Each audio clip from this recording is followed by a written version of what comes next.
Hi there. Welcome again to Searching for Sparks. I'm Tim Motzer. And today we're going across the Canadian border to Toronto to hang out with Hugh Marsh, who is a great friend of mine, an amazing violinist and sonic alchemist. He's been a collaborator with the late, great Jon Hassell. He's worked with Loreena McKinnet for years, and he has his own solo album out called Violinvocations, which is amazing, which you should definitely hear. We'll talk about that today. And he's also played quite a large role in Hollywood films, doing scoring and things like that. So we'll talk about all those things today. And without further ado, I'm welcoming on Hugh Marsh. Are you there? Can you hear me? Hi. Hey, Tim. Happy anniversary. Happy anniversary to the day, right? Yeah, it's bizarre, to the day. Yeah. Yeah, we first met as you told me this week, July 9th, 2013. Yeah. You came down to Philly to hang out with Urs, and we had a meeting on this day 7 years ago. That's correct. Yeah, I think I arrived. Yeah, I arrived in town. I was supposed to be there on the 8th, and there was this massive torrential rainstorm in Toronto, and I got waylaid by day, and yeah, I ended up going the next morning. And I think we met that first night there. At a, I can't remember the name of the restaurant. I think you remember. It might have been Rouge. Maybe. I don't know. Anyway, it was. Yeah, I was there for like 4 or 5 days, something like that. Yeah, it was a great time. I know that we did go to see Jamaluddin play. That's right. Yeah. And that was an amazing hang, and just got around. And then over the years, I've got to Toronto a few times. We've had some great hangs up there. And so, we continue. Here we are. And how are you? Oh, pretty good. Strange times, but very. I mean, I've been off the road for 15 months now, so yeah. So it's been a bit strange, and things are, I don't think, quite as open as they are down in the States, but right. I don't think they will be for a little while. I think like Loreena's talking about going out again 2022. Yeah. Spring and then, so that'll be probably the first tour of any magnitude for me. Yeah, so it's been a bit of a strange thing. What have you been doing? I mean, during this whole time, this lockdown, what has occurred over these last 15 months? I mean, bizarre. Not too much of anything. Strangely enough, not playing tons of violin, which is weird, but yeah, maybe. But a lot of other things have sort of sparked my interest. I'm doing I've just basically finished a processed kalimba record, which is kind of weird, maybe, but that's been fun. And mainly I started embracing the visual. I've been making these little sort of slightly avant-garde clips and things. And I did my first video. I made a video for somebody else, which was, I got actually hired to do. That's cool. Yeah, which is really cool. It'll be that's coming out soon. A singer named Lara Solnicki, who's very interesting. Sort of, I think she was trained originally as an opera singer, but she's a jazz singer and a poet as well. So there's some spoken word stuff on it. It's very interesting, and so I got to do my first foray into filmmaking. That's a rather large word, but well, I've been checking your Instagram site out for years, and I've noticed that there's been a lot of little clips that you've been putting up. Yeah, I used to kind of like a little sketchpad Instagram. Yeah, like a little workshop. So. Yeah. And moving into video and stuff like that, are you like going full in and getting cameras and things like that? Or you? I did the entire thing on my phone. Yeah, which is also perhaps a little too crazy, but not really. Yeah, but on the new phone, it's you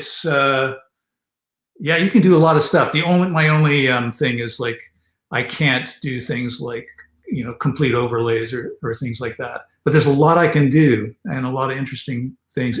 It's made me think a little differently when it comes to that kind of thing. And in a lot of ways, it's kind of the analog of my music endeavors as well, because I'm into a lot of processing, you know, like and it affects things, and so that's yeah, it's kind of cool that way, yeah, as well. Yeah, it might be a nice segue right there to jump into processing and kind of your origins of getting into sound design and things like that with your own violin. Right. It started pretty early, actually. I mean, yeah, when I was a kid, you know, like I studied classical violin from for the age of 5 until whenever, and then in high school I got into playing saxophone. And I played alto and tenor, and improv. That was my introduction to improv, right? So all right. Yeah, and it was my dad actually noticed that I was getting more and more interested in the saxophone and not so much in the violin. I didn't set it aside. I was, you know, playing all the time, but from an interest in like sort of funk and R&B and jazz and that kind of thing, he just, one day I came home from high school, and he in the living room was an amplifier, a pickup, and a wah-wah pedal, and he was fascinated. He just saw that I was sort of frustrated, and he said, you know, you shouldn't put the violin away. You should apply a bunch of these things that you're playing on the saxophone to the violin. And for me, it was something to do with the sound. And he had the foresight to just go, well, take these and mess with this stuff here and see what you get out of it, right? So I had an old Vox wah-wah pedal. So this is like 1969, 1970, and somewhere in there. And yeah, so that, and then the next device I got like really soon after, because I really got into it, like messing with my sound. And I had joined a rock band, and I was, you know, doing stuff. I was playing in a horn band, actually, like a lot of funk and R&B stuff. And they found out that I played violin as well, and I didn't want them to know. And then I think the drummer, yeah, Kevin McKenzie, the drummer, said, "Oh man, well, you got to, next gig, you got to play a violin solo."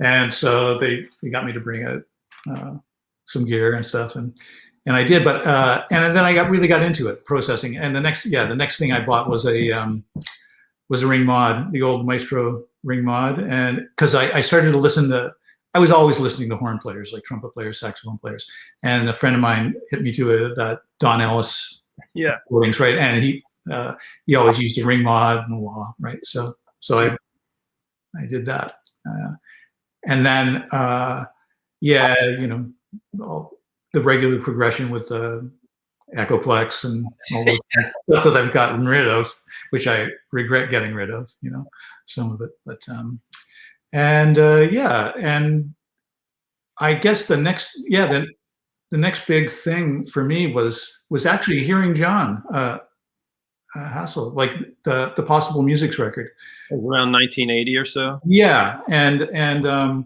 friend of mine, Jack Coghill, played me that record. I think we smoked a joint and listened to that record, and I just could not believe it. It just blew me away.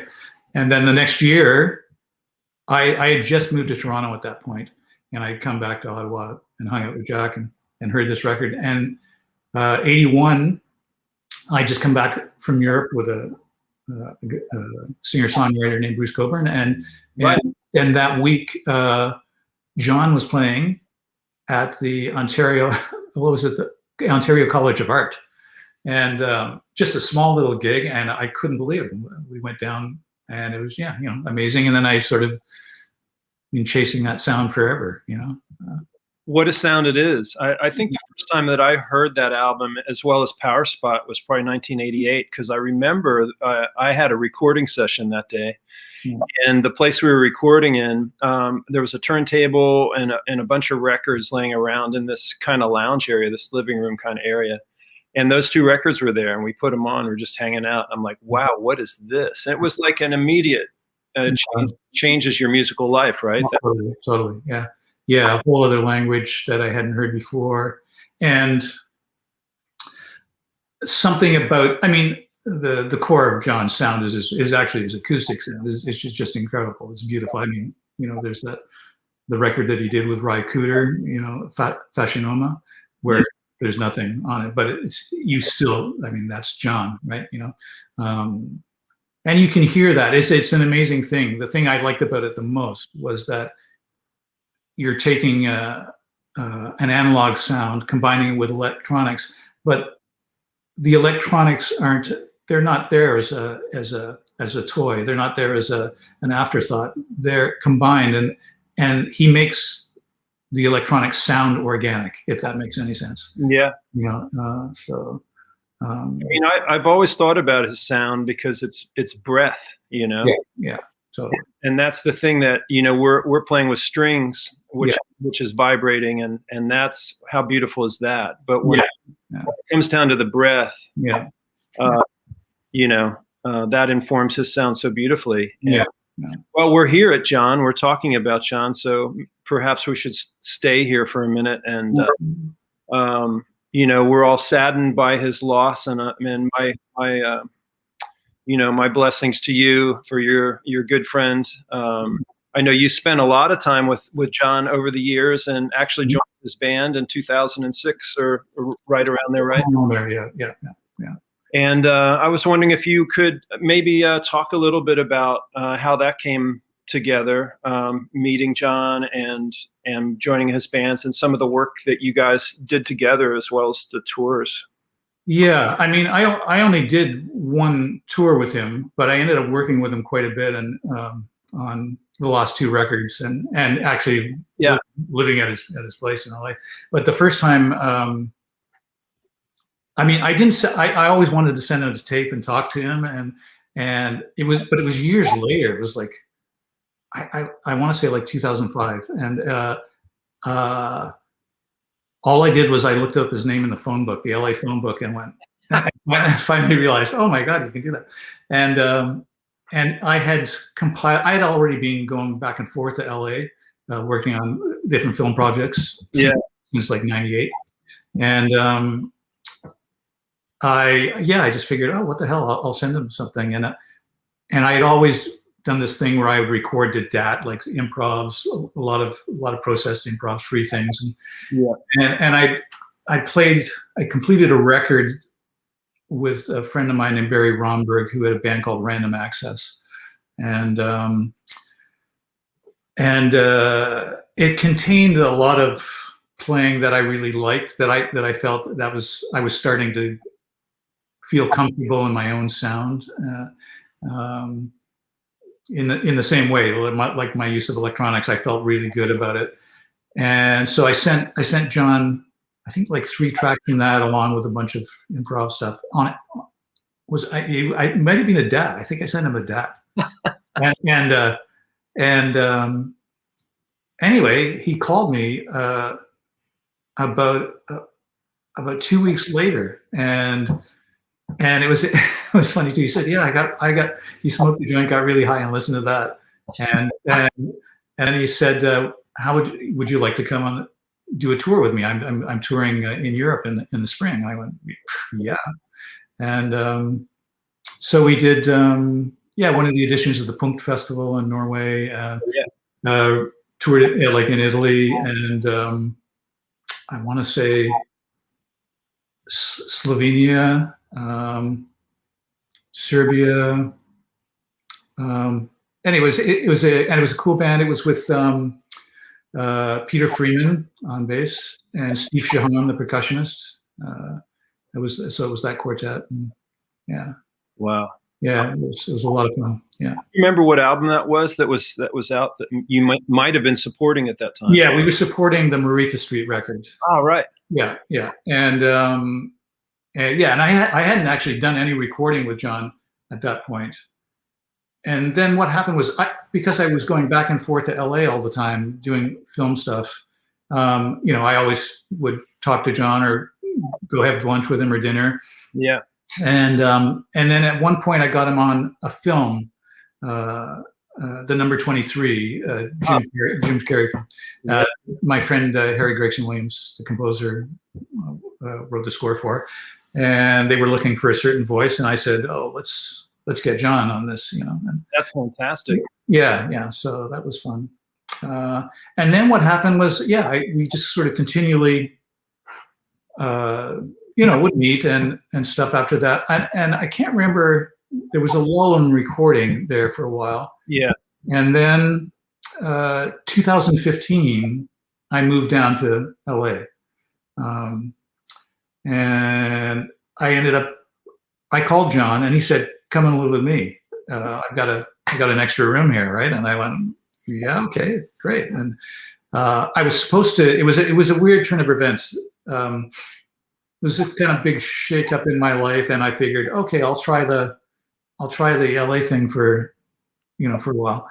And I got there and I had, there was some work that had been set up, and then I landed and both projects got canceled. Oh. And so I was like, wow, what am I going to do now? Oh man. And, but I ended up, I was sitting there at Jon's place wondering what to do. And we were discussing things. And it was around that time we started doing this thing like once a week. I actually, you know what? I think the year before I did some stuff too. Just that was when the initial recording began for the last two records. So it was over quite a bit of time that Jon was going over to Rick Cox, the guitar player's house, and that's where we recorded at his studio. All right. So it'd be like once a week over there, and John Vaughn was the bass player and a synth guy, and it was a lot of live performance stuff done right in the room in Rick's studio, playing off, Jon's thing at that time was this whole idea of finding new ways to take old material, or something might be a snippet from a cassette cassette improvisation. Yeah. Intermixed with, but from like say 30 years ago, and then a DAT thing that he did at home, or a rhythm thing that Rick might cull from a live show, and then he would take all these elements and throw them together, and then sculpt something, and then we'd play with these really interesting things that were thrown together. Yeah. And Rick is a kind of master also of like mixing things in. And I don't know how well you know his playing at all, but his approach to guitar is something other, And this went on for months. And, yeah. It sounds like a beautiful process, and I know the last two albums allude to that kind of process, kind of a collage of sound through the eras, even. Yeah, sure, yeah, and that's exactly those last two records especially. That was the approach for them, and there is still quite a bit of material, I think, out there that that Rick has lots and lots of material on his hard drives and stuff. So. As the years went forward, and you're talking 15, so I guess by then we're starting to get deep into like laptops and using softwares and things like that. So I imagine like those last two albums were heavy in that realm. Absolutely, and Jon would take mixes from or material improvs or the group improvs from that day, and Rick would assemble them and then send stuff back to Jon, and Jon would bring them home, and he'd be working, mixing his own thing, like he did a lot of work at home, in Ableton, that's what he was using. Yeah. And assembling, he just like assembling or taking the kernel of an idea and then expanding on it, creating thematic material from that. So. It's a beautiful to know about that kind of way of working, that kind of process.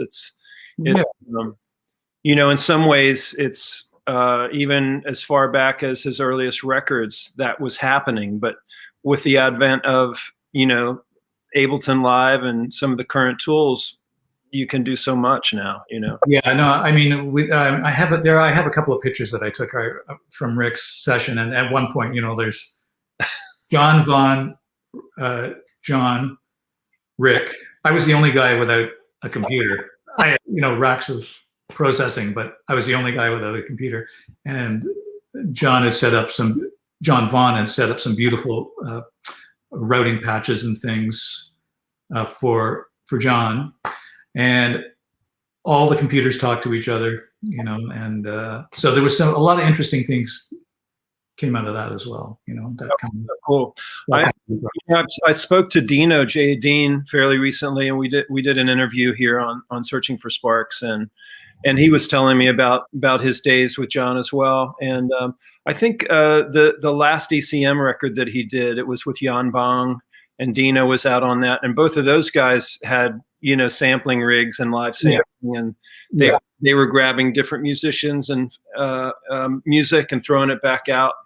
Yeah, well, when we did the European tour, actually, I should say that the actual fifth member of the group was actually Arnaud Mercier, who's like who's been John's live mixer for years and years, and he developed a software system, so he would be mixing from the front of house. Yeah. He would be grabbing whoever. Yeah. He could take whoever, make loops, do a lot of glitching things, so there was a lot of interaction around the whole theater, whenever. It's interesting too, because I'll try to condense this story down, but Ursula, who we have both worked with, and is a great friend of ours. I was always talking about Jon Hassell when we were flying around on tour, and we came back to Philly one time after a tour, and she goes, "Tim, I just got called to go to Rotterdam solo, some collaborative festival." So she flew out there, and I can't remember if she called me or texted me on my phone or something like that, but she goes, "You'll never guess who I'm collaborating with." I got the same text, I think. Yeah. I'm like, "Who?" "Yeah, you probably did." Yeah. Hassell. So she was telling him all about you. It's like, "My guitar player loves you," blah, blah, blah, So that happened. And then sometime later, when he was touring on that 2009 ECM album, he came to Philly, and we went backstage and met him. Oh, cool. Talked to him for a minute. And of course, Jan Bong was there, and John just loved Ursula, and John said to Jan, he was, "You should book Ursula for your Punkt Festival," which was coming up in a month or something, and he did. Wow. So Ursula and I got to go out to that festival and play it, and what I learned then was, the remix aspect of that festival is exactly that process, and that's how I met Dino, because while we were performing upstairs in the theater, they were downstairs in the other theater. Right. Sampling everything, and then we came down afterwards, and fresh audience and bits and pieces of our show came back through. Wow, amazing! Yeah. With live Norwegian artists playing, and so it was they totally adopted that aesthetic. Yeah, it's really cool. Yeah. So a little aside, but it's kind of all goes with the flow. But no, totally. Yeah.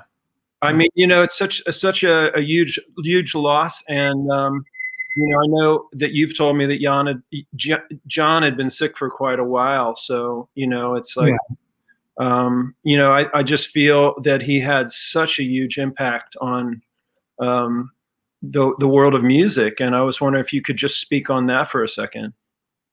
Well, I think, for me, it's he's one of those voices, he's what every musician aspires to, which is having your own voice. Like, he's like the encapsulation of that. I mean, it's been interesting the last couple of, interesting is definitely the wrong word, but the last couple of weeks losing, people like that, like Gasparian as well, like a couple of days ago. And another person who's, you hear that sound and it's instantly recognizable, Yeah.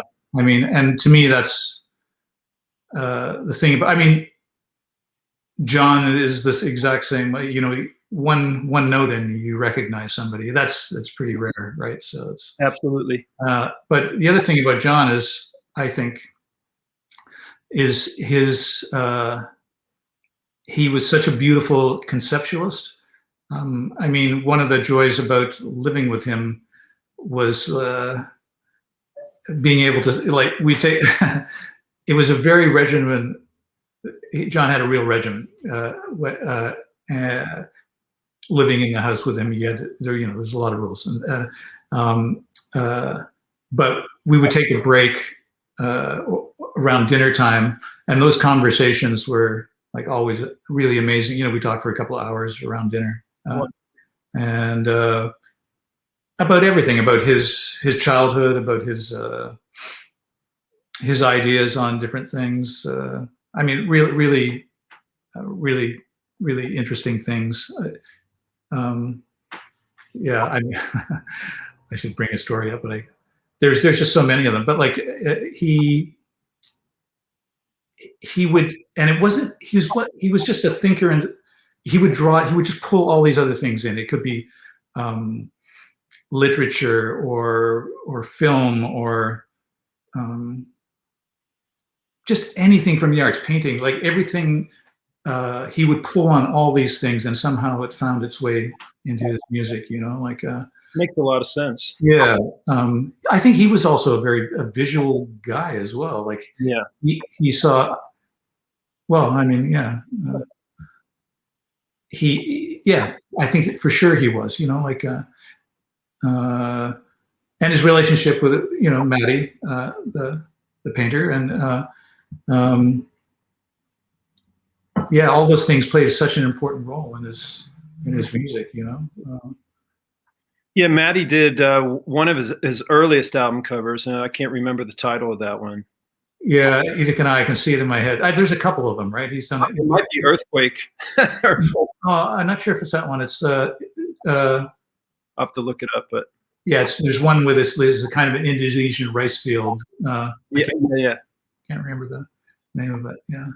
But Maddie, wow, that's a whole other chapter right there. Yeah, sure. Yeah, totally. Yeah. But man, it's like these are just such life-enriching moments in your life to have worked with him and continued to contribute to his last couple records on his own label. Yeah, and around, I think a couple years ago, you released an LP called Violinvocations, and it comes out of that world, at least to my ears, but it's also very you. Yeah, hopefully there's a bit of me in there. Yeah. It's a soundscape record, but I was wondering if you would talk a little bit about the making of that album. Sure, that was done while I was living with Jon, and it came out of like conversations with him as well, and also it came out of indirectly related to his regimen. Like it was basically done. The idea was to do a tune a day for 183 days. Oh, man. Yeah, so that's what it was. And he, at first, he was just suggesting it to me as a practice routine. But I had like a bunch of gear there, so. And that was the thing. I didn't have those two projects, so there was nothing else to do. So that's what I started to work on. And the nature of living in Jon's house was I had a certain time frame that I could do this, and that was between 6 a.m. and 10 a.m. And so I would do that. I get up. The idea was to improvise, compose, record, and mix, and then place a tune a day on SoundCloud for the 6 months, and which I did. It was actually really hard to do because you're working through ideas and stuff, and you don't want to totally repeat yourself, and then certain people start listening to it, and you go, I can't fuck this up, and yeah, I got really into it, and it was it was meditative in a way, and scary, but not, and yeah, so I came home at the end of that with 183 tunes, and tunes, quote unquote. Right. And it vary, like from like a 2-minute thing to like 17 minutes, like and then I thought to do something with it myself. I was going to release it myself, and a saxophone player friend of mine up here, named Joseph Shavison, he also very influenced by Jon, for sure, and he suggested his record label. He said, "Do you mind if I send your demo to some friends of mine in Austin, Texas, who were Western vinyl?" And I said, "Sure." What I had done is I culled, obviously, from 183 tunes. I found 8 tunes that I really liked. I was going to put out a couple of volumes of this. Yeah, hopefully there will be a second volume. But Joseph sent it to them, and they sent me a note and said, "We'd like to release it." Oh, that's so great. Yeah, so it was very cool. Yeah. And I just happen to have a copy of it. Oh, yeah. I can get the glare off. It's kind of hard, but yeah, it's a great record, and I listened to it this week, and it's just beautiful. So I remember when you were doing those online every day. Yeah. And I think it was also a time where you were turning me on to, like, you were always sending me like pictures of new pedals that you were using. And oh yeah, sure, yeah. 2017, I think, when I was at your house, you showed me a toolbox filled with pedals or something. Oh yeah. Oh, there's a lot of them. Yeah. And that was another really interesting thing that I found out around that period of time, being in Toronto, is just the effect pedal manufacturers or boutique manufacturers that were there in Canada making incredible stuff that by now has rocked the world, but back then, not many people knew. No, for sure. Like Montreal Assembly. I mean, there's a whole list, and it's kind of a golden age for that thing, and there's some just beautiful makers up here. Scott Monk at Montreal Assembly, Count to 5. That was sort of like a real important pedal for me. Actually, also, I will say, oh, there you go. Yeah, Scott will like that. Empress, up in Ottawa, Fairfield Circuitry. Oh yeah. Yeah. Anyway, there's a lot of beautiful makers up here. Actually, and then, you know what? Around that same time, David Torn turned me on to Peter Zappart, Hex Effects. Do you know those guys at all? The Revolver. Yeah. Yeah. So I was really searching for choice, sort of, for lack of a better word, glitch pedals, right? So, and there's a lot of those, right? So, and there's a lot of beautiful makers all over the world now, right? Pladask Electrics, Drolo, Belgium, right? There's some amazing gear out there that you get that is very, very musical. Yeah. Yeah, it was interesting, because for me, like in the U.S., there were, again, the pedals were, the norm, and you had turned me on to, some pedals that were like, everything was like about destroying the sound in beautiful ways. And, in beautiful ways. That created a whole new soundscape for all the musicians that were using that material, and so well illustrated on your album. Oh, great, thanks. Yeah, and we're fellow soundscapists, so we should probably do something at some point and send files back and forth, because that's the way. And with the borders closed, we can't do it in person anyway. So. Yeah, totally. Yeah, no, absolutely. Let's do it. Yeah, that would be fun. Yeah. So we've been talking about all this amazing times. And I remember chatting to you about, getting into film scoring a while back. And how did that all come about?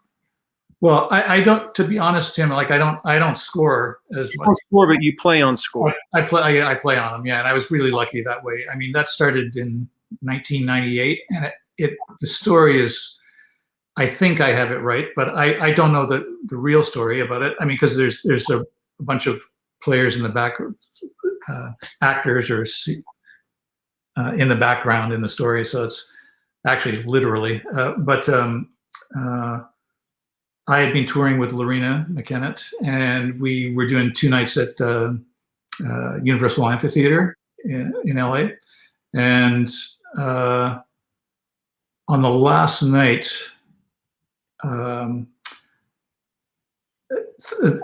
women came backstage afterwards, and I recognized 2 of them. They were famous actresses, and with a friend of theirs, and who turned out to be Jerry Bruckheimer's wife, the producer. And they said, "Oh, we saw that you had some," because I was selling my own CD out there as well, on road with Maria. We saw that you had some CDs for sale, and there aren't any left out there. Do you happen to have any?" And I said, "Oh yeah." So I gave them each one, and they were asking questions. It was really bizarre. They were asking questions about my approach to playing. Actually, Jerry's wife was it, and is this the same violin that you used on Loreena's record, and et cetera, and all these things. I didn't think about anything about it. It was just a nice conversation, and then afterwards, that was it. We packed up. Next morning, we flew out, went back home, and about 5 days later, we're talking. So this is 1998. So we're talking about answering machines, tape answering machines. There's a message. It was really strange. It was from somebody who said they were from, is it DreamWorks or Disney? I can't remember what. It was that film Armageddon, the Bruce Willis film Armageddon. So I got a call from somebody who was an assistant music editor, and I can't remember their name. And basically saying, could you call us, because it's about this movie Armageddon and the possibility of coming and playing on it. And I knew that the movie was coming out really shortly, like this was in June, and the movie was, I think it came out July 4th weekend, I think. I can't remember totally, but I have a friend in LA who plays jokes on me all the time, and I didn't believe it, because I thought, no, that can't be right. That can't be right. There's not enough time. So I didn't return the phone call. And then not a couple of days, the next day, they phoned again. And same thing. I just went, oh, I'm going to phone my friend and say, stop messing around. And I did, and it wasn't him. And then Loreena's office phoned and said, hey, listen, Disney is trying to get a hold of you. They've been trying for a couple of days, and you might want to call them because it's something to do with this film. And I went, oh, damn. So I called them, and then I was on a plane the next day, and they flew me down. And it was to this day, I still can't quite figure it out, because there's a ton of violin players in LA. But apparently what it was is that they needed somebody who played with no vibrato. So that was me. Wow. And somebody had heard Loreena's record, and they said, get me that guy. So I went down, and it was, that's the first time I met my friend Harry Gregson Williams, who was a co-composer on it. The lead composer on it actually was Trevor Revan, the guitar player from Yes. Right. Yeah. And he's who I ended up working with while doing Armageddon. I did a couple of cues for Harry on that as well, who ended up being very important in my career there in playing on film scores. But yeah, it was very bizarre. And I showed up. I set up my gear, and I think they were a little they were really quite worried at first because I had all this electronic gear, and I plugged in and I started playing with like the harmonizers and the ring mod and blah blah. They came running out going, whoa, is this is the same instrument that's playing on these records, on Loreena's records? And I said, yeah, this is it. They went, okay. And I just sort of dialed it back, and and then they brought out this tune for me to play, which was this really simple, almost like Irish folk tune. And it literally took 90 seconds and played, and then that was it. And I went, oh, okay. And I just couldn't believe I was flown all the way down there to do that. And then they said, okay, we're going to have lunch now, and we have to wait for Jerry to show up, and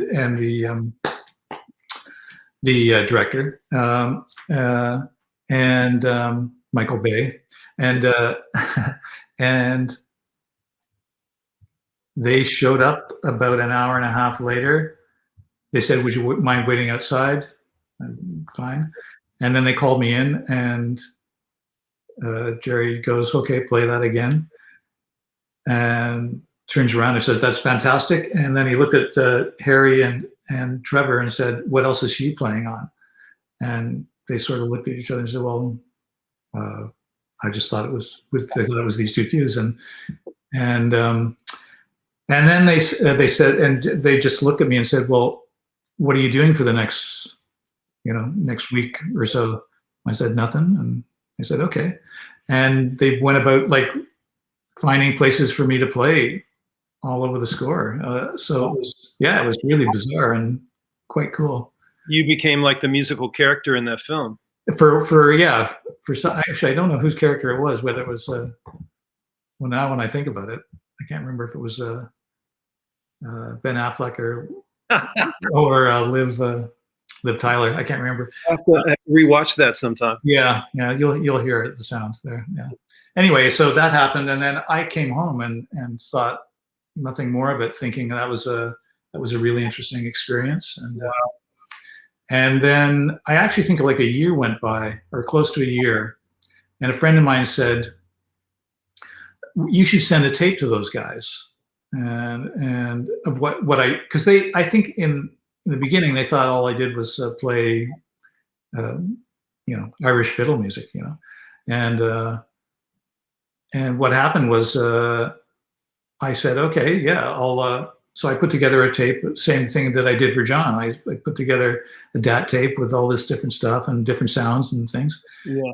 And yeah, a couple of months later, I got a call from Harry saying, I've got this, we listened to your, actually, I have to thank Steve Jablonski, who's another really great film composer down there in his own right now. He was Harry's assistant at the time. And they were moving studios, and Steve pulled out the DAT that hadn't been listened to, and said, "Hey, do you want to listen to this? This is from that violin player that came down to do Armageddon." And so they listened to it, and then called me and said, "Hey, I got this project for you. Can you come down again?" So that was the beginning of it in my relationship with Harry, and I've done maybe, I don't know, 30 or 40 films with. Amazing advice from your friend who suggested to send that DAT to them. Yeah, no kidding. Yeah. Life changer, right? Yeah, it's bizarre. And then I got to work with a bunch of different composers there, and and it went from thinking that it was just a one-off thing to like 25 years worth of stuff. So are you still doing stuff? Not as no. When things got shut down, like not now. I'm doing stuff with other composers right in the moment. Like my friend Dave Buckley, who used to work with Harry, and if I have a friend up here, Jonathan Goldsmith, another like really great film composer, and I do a bunch of stuff up here with him. Yeah, that's awesome. Yeah. So wow. So it's we've been kind of shooting through all of this, and one of the things that pops into my mind is what's your earliest musical memory that blew you away, and why do you think all those years ago you moved towards being a musician or a violinist or sax player or whatever? Yeah, I mean, well, the first one for sure was I was living. My dad was in the Air Force, so we moved every couple of years. Ah, And we lived in overseas as well, and so I lived in the middle of England in a place called Malvern.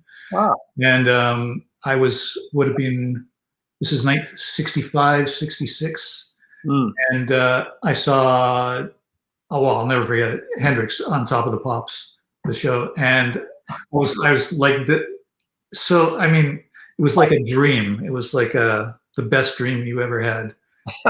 And it took, I was studying classical violin over there as well, but it threw me for a loop in the best way. I mean, I just could not believe it. And yeah, that's the first memory that whacked me over the head like crazy, And it's amazing to me that you were living in England in 1966. That's like moving. That's like the magical era, moving into 67. It's bizarre, yeah. And I couldn't believe it. Yeah, I couldn't believe it. Just seeing and hearing him. Yeah, that freaked me out. And when I moved back to Canada, the first record I ever bought was Are You Experienced? And soon after that, there was a Frank Zappa record. Actually, maybe not immediately after, but Hot Rats. That was another huge influence on me. Wow. With this violin player, Don Sugarcane Harris. Yeah. And I loved him. Yeah. But those were that was the first musical experience that just totally blew me away. Like, hearing somebody like that. I just couldn't believe the sound coming out of the guitar. So that really influenced me sonically, So, yeah. Me too. It's like Hendrix was, I still remember being, of course I was probably like 10 or 11. It was like 1970, he was already passed by then, but still remember bits and pieces of albums coming into my ear, and eventually Band of Gypsies was just like, wow, Electric Ladyland, and those first 4 records were the ones. And wow, what can you say? What an impactful Hendrix was. Jeez. Yeah, totally. In such a short period of time. Insane. Yeah. No, but he totally informed my playing too for a while. Yeah. Well, not more than just a while. But. He's in there, right? Totally. Yeah. And so as a kid, then you at what point did you start? Was it more? I started when I was 5. I started when I was 5. Okay. Classical music when I was 5, and until probably around 20. But just sort of once I started getting into saxophone and improvisation,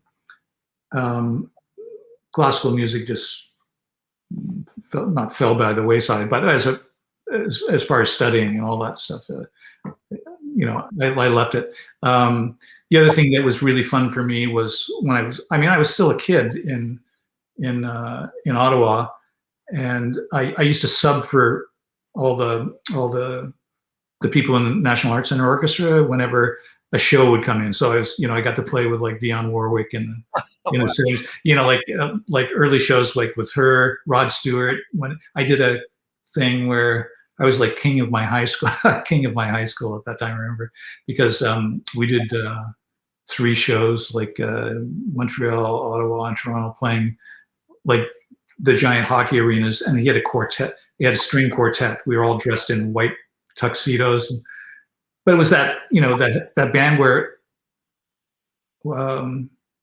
like Ron Wood was the guitar player, one of the guitar players in the band.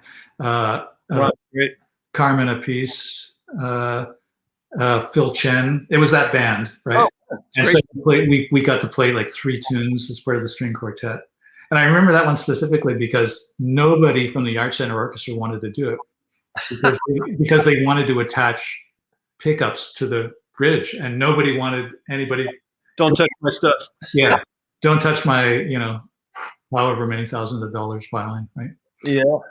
But I showed up and I said, well, hey, I actually already have a pickup, and so they laughed, and that was really fun. Yeah. Wow. Yeah. Just amazing experiences. Yeah, there's been some fun things. Yeah, amazing. And Hugh, you've been playing with Loreena for since the '90s, I guess, right? And that's 1990. Yeah. That's still going on, or will go on. Yeah, I think so. There's talk. The next talk. I mean, you never know for sure, right? But is spring of 2022. Yeah.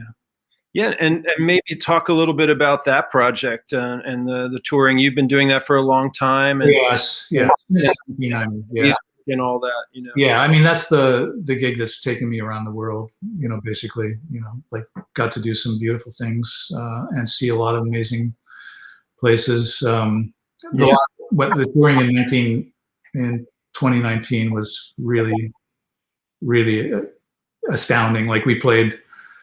The Acropolis in Athens and like crazy things, all these amazing ruins in Italy and Turkey. Well, in Turkey we didn't play any ruins or anything, but we played with Turkey, Greece, Italy, France, Germany, Spain, and large chunks. But we went back twice in 2019. Wow.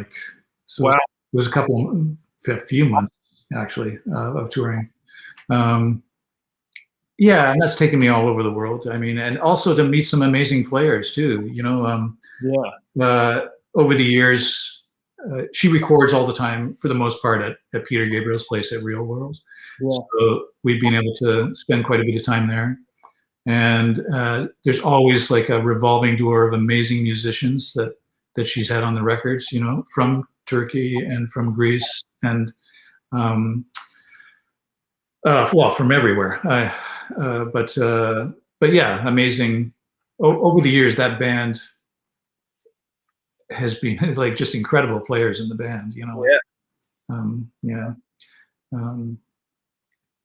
that's also been an amazing experience. Just seeing the world and different cultures and Wow. Yeah. And actually, the whole recording process there is an amazing thing just in itself. Like being able to go to Real World, and I would be there for like 3 weeks or a month. Yeah. Well, that whole area is so beautiful, isn't it?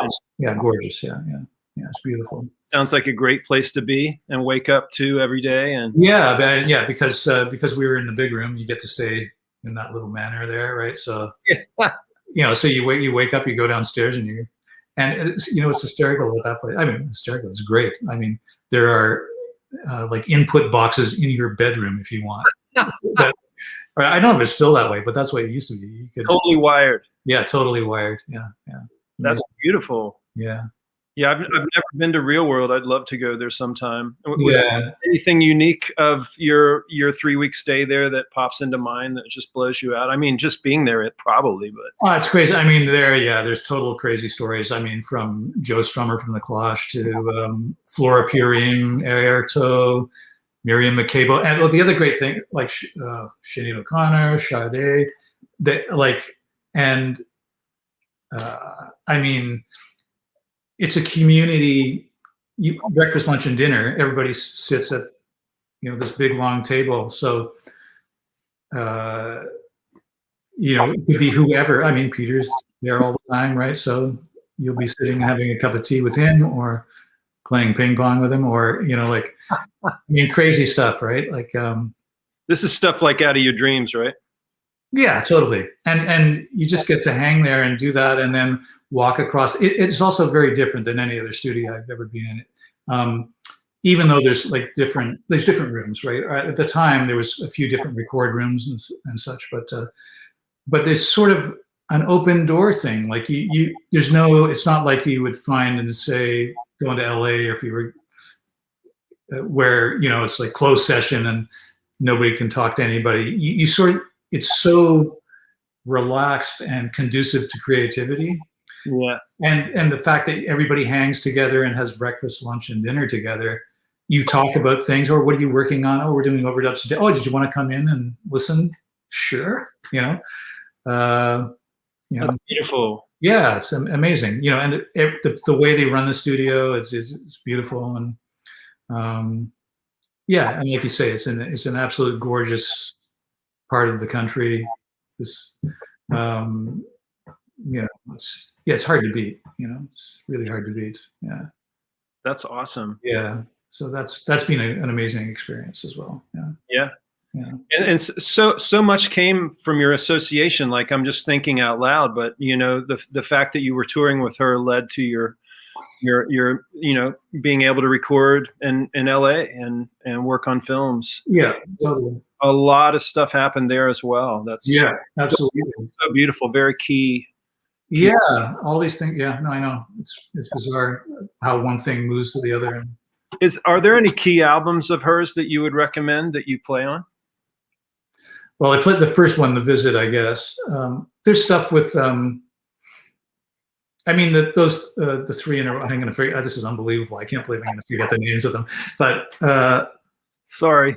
Yeah, I know. You're going to really put me on the spot here, and it's going to be really embarrassing. And I cannot remember. You're going to have to look them up for me, Tim. Okay. I'm having a mind meld. You keep speaking about whatever you think, and I'll see if what I have here. We're talking studio albums. Yeah, studio albums. I mean, there's a bunch of live stuff too. Live from the Alhambra is like the big DVD that she did. Well, you started with The Visit, you said? Yeah. And then there's The Mask and Mirror. Yeah, I'm on that. Yeah. Book of Secrets. Yeah. Those three. Actually, those are sort of like the big three. Yeah. Those are the three that you'd recommend. Yeah. You played them. Cool. Yeah, and there's other interesting players on that too. Like there's a couple of people from Peter's band around, like Manu Cachet's on the tracks. Who's the guitar player? And you must know the guitar player in Peter's band. Yeah. I can't say his name right now. But okay, so he's on a couple of things. Danny Thompson. Oh wow, the amazing bass player. He actually toured with Loreena. Wow. For a couple of years. Yeah. There's a lot of interesting pedigree that has gone through that band. Beautiful. Yeah. It's been a platform and a jumping off place for a lot of interesting things for me, for sure. Yeah. Gorgeous. Yeah. Man, so what's next for you? I know you intimated that you have a session today. So I do. Yeah, I do. You're clearly working, which is great. Yeah, that's good. Yeah. I'm doing a friend of mine, Kevin Hearn, from this band, the Bare Naked Ladies. I don't know if you know those guys. Yeah. So we're doing. It's a strange project. We started just for fun, and it's sort of turning into something now. We're just doing cover tunes from the '80s, not the most loved decade, but we're just as a duo, and although that's expanding a little bit now. Fernando Sanders, do you know him, the bass player? Yeah, so he's playing on a couple of some friends are playing. Yeah, anyway, so some cool people, and but essentially it's going to be more or less a kind of duet record, or the jumping off point has been that way, and it really runs the gamut. There's a Sun Ra tune on it, and two of the guys from Sun Ra's band are already on it. Is Marshall Allen on it? I don't think. Well, Marshall might be on it, but Michael Ray's playing on it. All right. And he actually did a really cool arrangement or some parts for Along Came Ra. Is it Along Came Ra? You know that tune? Could be. Yeah. So that's kind of cool.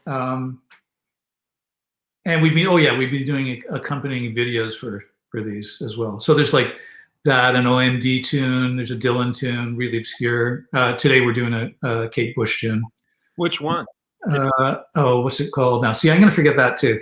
I'm really bad with words and titles and stuff. I get that. Me too.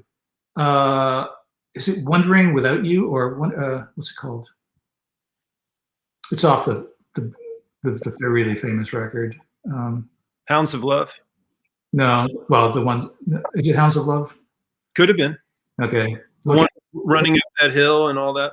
Yeah, actually, you know what? Okay, this is terrible. I'm going to consult the oracle in the middle of this conversation. It's okay. And I think I have it right here. Let's see. Yeah, I was just curious. I'm a big Kate fan. Yeah, it's a really cool record. It's a really cool tune. I really like it. Actually, I was trying to figure out who all played on it because I haven't even looked that up. Let's see, Kate. Yeah, Kate also had so many different amazing players on her records. Yeah, totally. Very influential albums, you know. Yeah, totally. Let me just find it here. Essential albums. Here we go. Sorry, excuse my ignorance doing this. It's got to be Off Hounds of Love. I think it is. Yeah, it's Watching You Without Me. All right. Yeah. Anyway, so we're working on that today. And then also redoing a couple of lines from the Sun Ra tune. And are you at a studio or working at someone's? We have been working in the studio, but now I'm finally double vaxxed, and everybody is double vaxxed, and Kevin's got a nice setup at home, so we're gonna go over there now. Oh, that'll be comfortable. Yeah, so that's cool. Yeah, it's just me, Kevin, the recording engineer, Kenny Leung, and yeah, so doing that. What else? Oh, the video for Lars thing will be coming out. Lars Solnicki. That's the next thing for me, which is that's cool for me. I mean, to have yeah. So that, and other playing wise, I just we heard from my friend Dave Buckley. There's a session for him now for a TV series thing.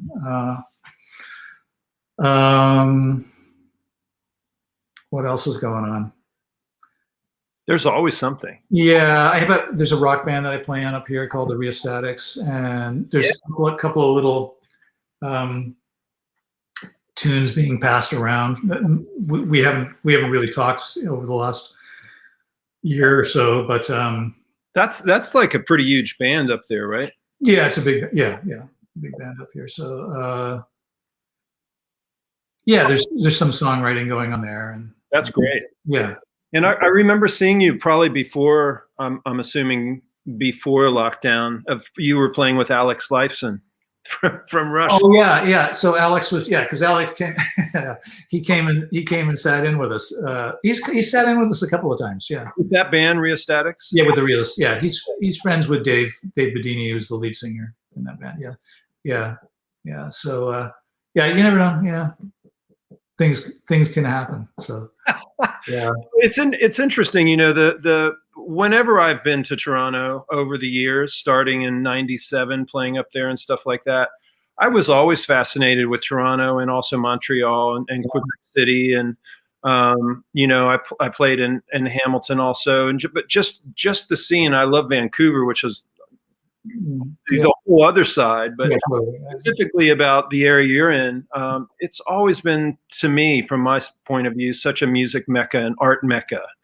You know, it just feels different than the States there. A lot of good stuff going on, a lot of amazing musicians, and in all disciplines, like in a lot of different disciplines, like it really runs the gamut. And there's a lot, you know, we're making our name for ourselves worldwide, you know, like there's a lot of cool music and a lot of young music, new music that's coming out. It's a lot of people have I mean, I like having my ears to the ground anyway, you know, like and there's so much cool stuff right now. Yeah. Really cool. It's amazing. Well, I miss Toronto. It's so good to see you and be able to hang out. Likewise, Tim. Yeah.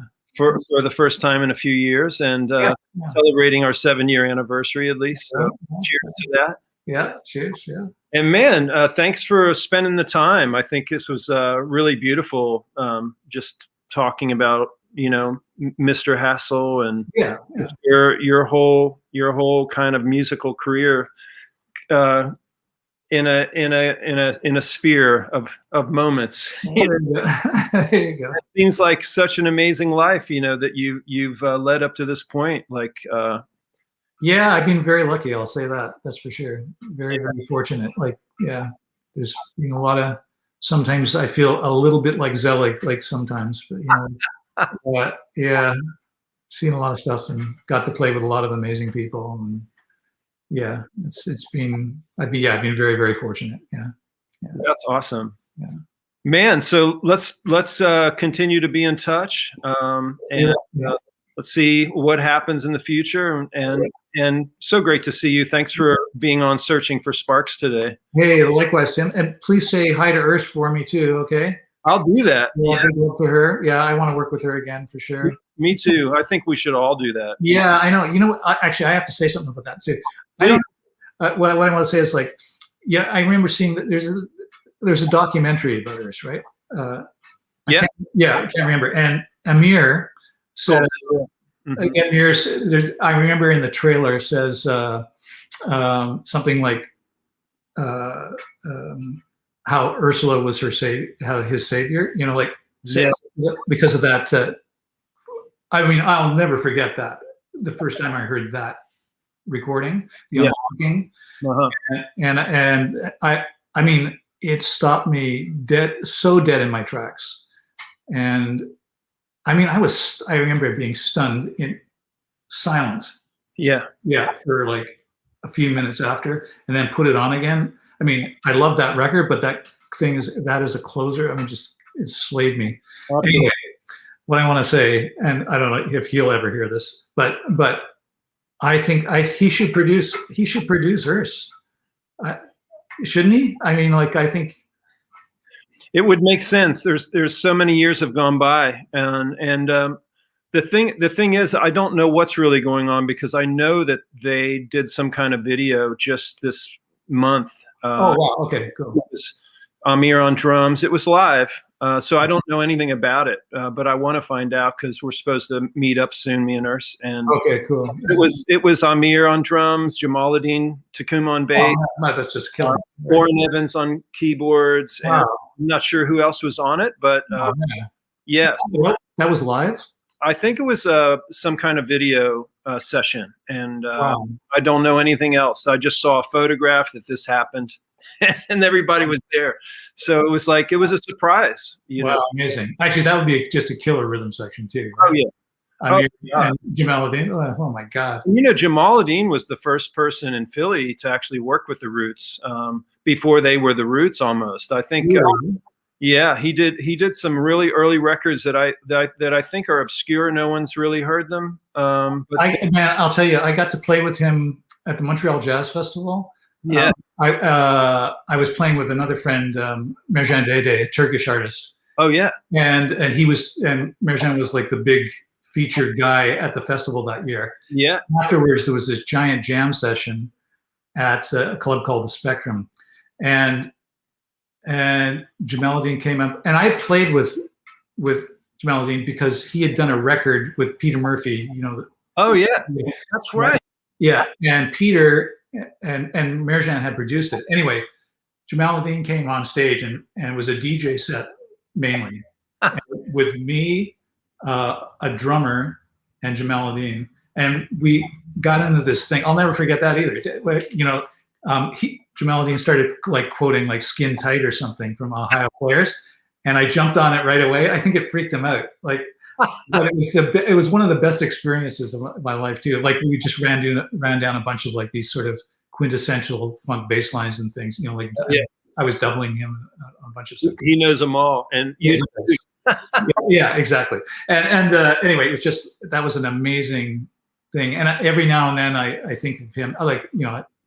I've never been in contact with him since. Like when we went, I don't know why we didn't end up. I had to be up really early when I was in Philly and we went to see him. I think it was like Grant Calvin Weston. Yeah. Is that right? Playing. Yeah. Anyway. Oh, and guitar player from. Oh man. Mark Rebo. No, it wasn't Mark. It was what's the really famous band? Oh man. See, my brain is just going bad. There's too many people, too many names, too many. Oh my God. I'm gonna forget. Well, you were there. Who was playing guitar? I don't remember who played guitar that night. I only remember Jamaluddin. But if it wasn't Mark Rebo, I'm trying to think who else. Oh, Vernon Reed probably. It was Vernon. Yeah, that's who it was. Yeah. Anyway, whatever. Oh, that was a detour there. Yeah, but I always love just kind of the winding up of the program. All this stuff comes out, and I realized Mershan was another question I had, because you did some stuff with him, and I actually did a remix for that label, one of his tracks a long time ago. So there's really a little connection there. Oh, okay. But you got to actually work with him and tour with him and played on. Yeah, I did like 3 or 4 records with him. Yeah, 3 or 4, and then got to play with some just amazing Turkish musicians. Yeah, I love his albums, and being in Turkey and Istanbul and hearing those musicians. Wow, that must have been yet another amazing experience. Yeah, you played the same clubs we used to play all the time over there. Like, what was the famous club? The famous club in Istanbul. Can't tell you. Yeah, I'm gonna forget that too. Yeah. Anyway, I love that club, and we played a festival there. I was there with Urs, and the night before we played, we went to that club, and of course Fred Frith was there playing with a Turkish musician, a duo, and it was just insane. Yeah, incredible. And there's so many beautiful players there. I miss that place a lot. I haven't been in a long time, and I know you used to play a festival out in the desert there too, right? Not in the desert. No, we played in Cappadocia with dead smack in the middle of the country. That was with Merjan as well, and Mino Chinelu. Wow. Yeah. Wow, man. Yeah. That was a great time too. Yeah. That whole place, just I've only seen photographs of that area, and it just looks just so magical and mystical. It is. It's magic is the word for it. Yeah. Beautiful. Well, dude, I know you have to run. Yeah, I just caught that out of the corner of my eye too. Yeah. And pack and get out to your session. But again, thank you so much, and it's so great to see you. Likewise, Tim. Yeah. And we'll be in touch soon. Okay, sounds good. Okay. Yeah, have a great day. Thanks. Okay, cheers. Thanks everybody for tuning in. Tim Motzer with Hugh Marsh, searching for sparks. And see you next week. Be sure to subscribe at YouTube. Bye, everybody. Ciao.